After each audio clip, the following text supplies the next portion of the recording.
As part of efforts to tackle the menace of drug abuse and trafficking of illicit drugs, the federal government has promised to tackle the problem headlong in order to secure the future of the nation's youth. Speaking in Abuja at the grand finale for the commemoration of the 2017 International Day Against Drug Abuse and Illicit Trafficking, the Health Minister, Professor Isaac Adewale, says the federal government remains committed to supporting persons who are dependent on drugs to overcome the challenge.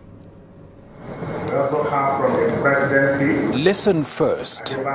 Listening to children and youths is the first step to help them grow healthy and safe.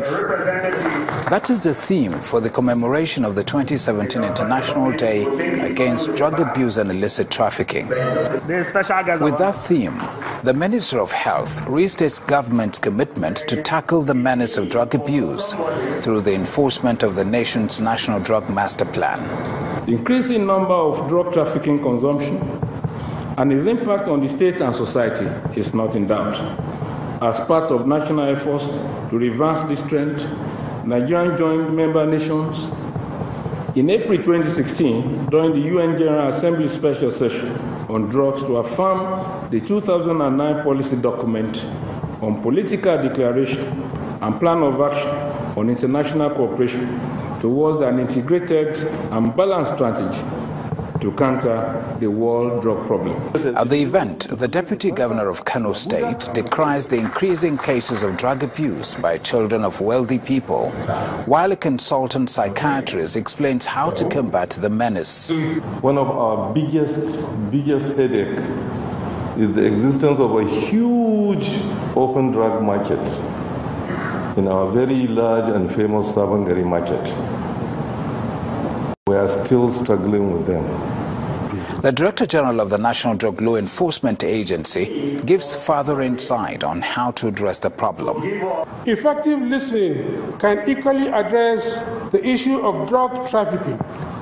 We need to listen to traffickers and potential traffickers alike to enable us ascertain factors that move the drug market and then model our strategies that can contain their evolving tactics and gimmickry. The International Day Against Drug Abuse and Illicit Trafficking is commemorated on the 26th of June every year as a way of drawing attention to the challenges of drug abuse and illicit trafficking.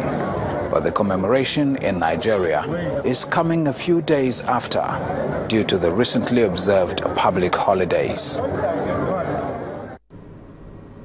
Time now to move on to Abuja, the nation's seat of power, where Markwe Ogun is waiting. Hi, Markwe. Hello, Laddie. Well, elder statesman Maitama Sule, whose body arrived earlier today from Cairo, Egypt, has been buried in Kano State. The body of Nigeria's former permanent representative to the United Nations arrived in Kano to a large group of sympathizers who gathered at the airport base before being taken to the Emir of Kano's palace for lying in state. The governors of Kano, Bauchi and Borno State are among the dignitaries that received the body at the Air Force base in Kano. The state of Kano is in mourning over the death of elder statesman Alhaji Maitama Sule as his body arrives from Cairo, Egypt to his home state of Kano.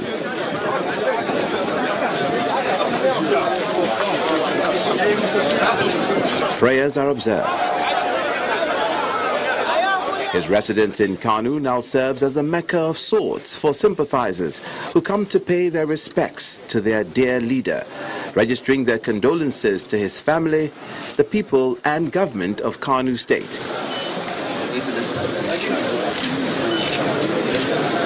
For the governor of Kano State, he also commends his contribution to national development. This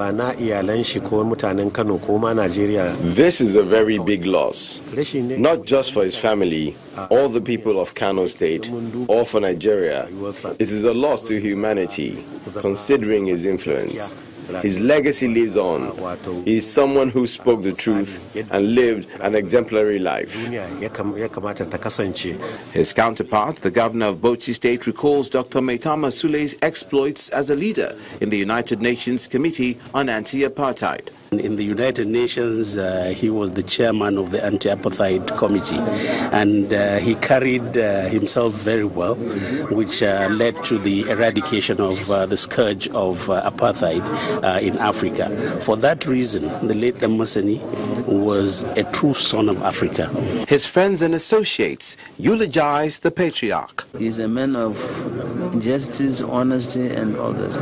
And he taught us a lot of things by his capacity to talk and tell us always use on cooperation, understanding together. It will take a while for people to come, emerge, and be Damascene in character, Damascene in terms of his articulation, Damascene in terms of basic philosophy, which allows him to be able to interact with people in spite of their cultures, their backgrounds, and in spite of what they think of him or what he thinks of them.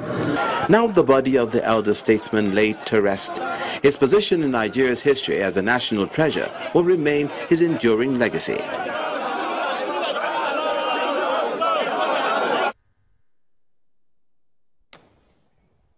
A former governor of Jigawa State, Senator Saminu Turaki, was this afternoon arrested by agents of the Economic and Financial Crimes Commission, the EFCC.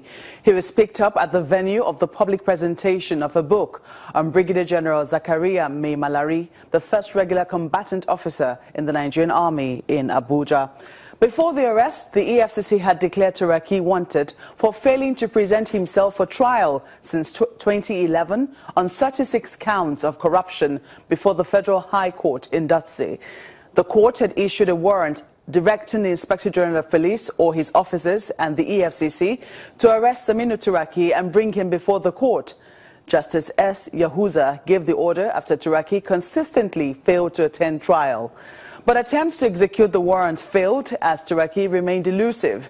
On May 19, 2016, operatives of the Commission acting on a tip-off had stormed the 16 Dennis Osadebe Street, Asokoro, Abuja, home of the former governor, but he slipped through their hands. Mr. Turaki faces multiple charges bordering on criminal conspiracy, stealing, money laundering and misappropriation of public funds. The Minister of Budget and National Planning, Senator Udo Udoma, has explained the 5 execution priorities of the federal government in the 2017 budget to include agriculture, transport and the stabilization of microeconomy. At a meeting with members of civil society organizations in Abuja, the minister says the 2017 Appropriation Act, which the federal government describes as the budget of economic recovery and growth, is designed to expand partnership with the private sector. It's the first meeting of the Ministers of Budget and National Planning with members of civil society organizations since the 2017 budget was signed into law by the acting president, Professor Yemi Oshibajo, last month. The essence of the gathering is to highlight some key areas of the 7.441 trillion naira budget and how it will help Nigeria come out of the recession. First, the convener of the meeting explains how the implementation of the budget will affect the living conditions of citizens. The budget is very crucial and very critical because for all of us, given the harshness of where things are and given the challenge of the economy, it becomes even more important for all of us that budget delivers on its promise. The Minister of Budget and National Planning explains the priority areas of implementation in the 2017 budget. The priorities are 5. 1 is you need to stabilize the macroeconomic environment. And then one of the fastest ways of getting this economy to turn around is agriculture. Then, thirdly, energy sufficiency.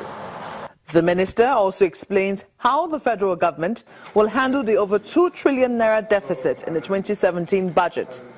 To make up the deficit, we'll be borrowing domestically about 1.25 trillion and from foreign sources about 1.06 trillion. Budgets are statements of intent.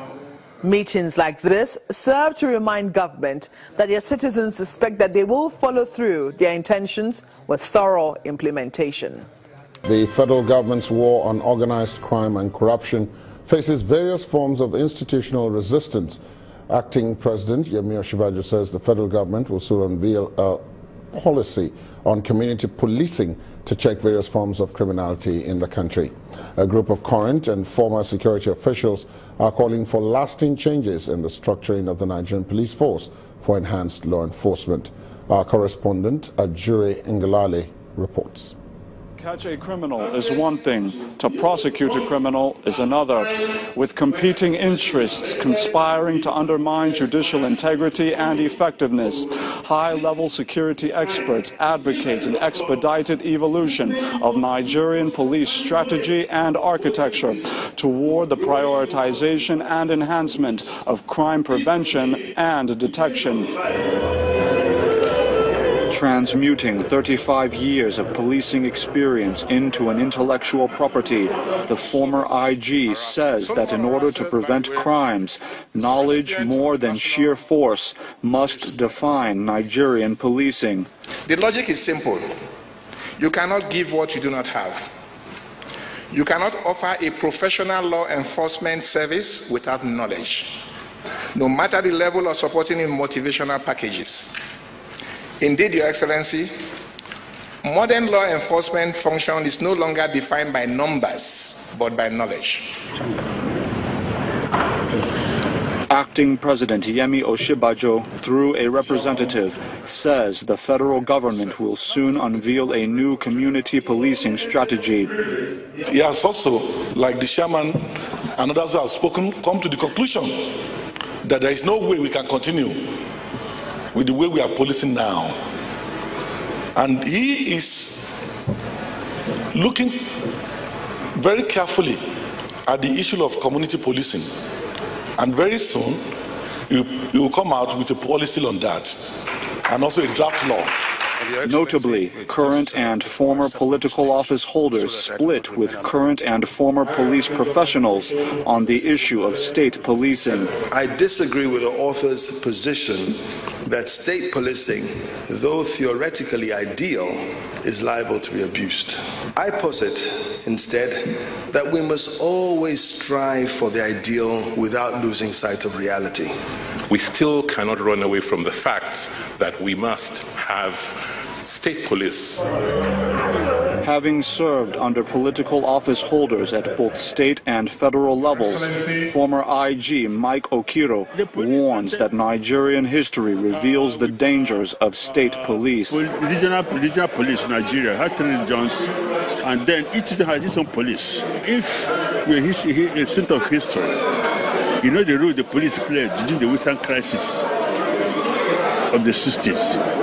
That was what informed the government to collapse the regional police and make it into one central police in Nigeria. On a day filled with ideological jousting, hopes were raised that Nigerian policing may one day reflect the capacity of the people it serves. Ajuri Ngelale, Channels Television News.